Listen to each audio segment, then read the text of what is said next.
Bonjour, cette nouvelle vidéo s'adresse à des élèves de première. Il s'agira de calculer le produit scalaire de deux vecteurs à l'aide d'une projection orthogonale.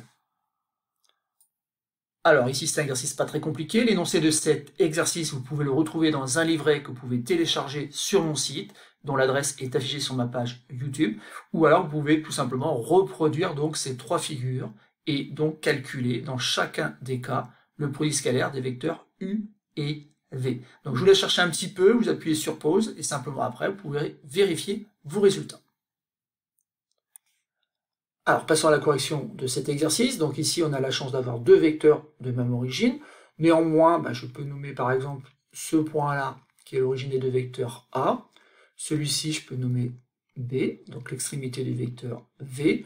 Et par exemple ici, donc C pour l'extrémité du vecteur U. Donc le produit scalaire U, V, et ça revient tout simplement à faire le produit scalaire des vecteurs, donc ici AC, AB.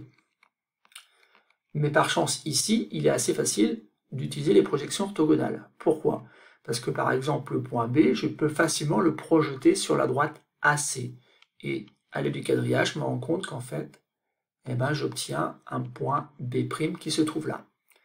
Et donc, au départ, j'ai un angle entre les vecteurs U et V, ou plutôt un angle CAB qui était U. Donc je me rappelle qu'il faut faire longueur AC multipliée donc par la longueur AB'. Mais comme l'unité choisie est le carré d'un côté du quadrillage, AC ça mesure 4 et AB' ça mesure 1, donc le produit scalaire est égal à 4. Voilà, on a répondu donc au petit a. Alors passons maintenant au petit b. Et au petit b, il y a une difficulté ici, c'est le fait que les deux vecteurs U et V ne sont pas représentés avec la même origine. Donc il va falloir ici s'arranger pour que justement les deux vecteurs aient la même origine, autrement dit représenter un autre vecteur. Ici c'est plus facile de représenter un autre vecteur V. Donc un vecteur V qui aurait la même origine que le vecteur U, et ça donnerait ceci. Donc je répète, ici je suis en train de représenter donc un autre représentant du vecteur V. Sauf que maintenant mes deux vecteurs ont la même origine. Et donc je vais pouvoir utiliser donc les projections orthogonales. Alors si vous voulez mettre des lettres, pourquoi pas. Donc ici par exemple j'ai un vecteur, un point A plutôt. Donc ici un point B, et donc ici un point C. Et après je regarde quelle est la projection la plus simple. Est-ce que c'est facile de projeter le point C sur la droite AB? Pas vraiment, parce que je ne peux pas utiliser les lignes du quadrillage. Est-ce que je peux projeter par contre le point B sur la droite AC? Là c'est faisable. C'est faisable parce qu'il suffit simplement de lire les lignes du quadrillage afin de représenter ici B', qui n'est rien d'autre que le projeté orthogonal du point B sur la droite AC. On peut donc maintenant calculer le produit scalaire des vecteurs U et V. Et donc ce produit scalaire ici, c'est rien d'autre que le produit scalaire des vecteurs AC et AB.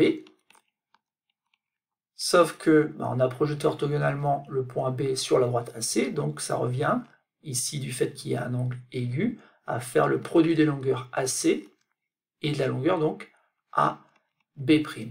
Or AC, ça fait exactement 3 unités, AB', ça fait 2, et donc le produit scalaire il vaut 6. Le produit scalaire des vecteurs U et V à la question petit b, il fallait répondre 6.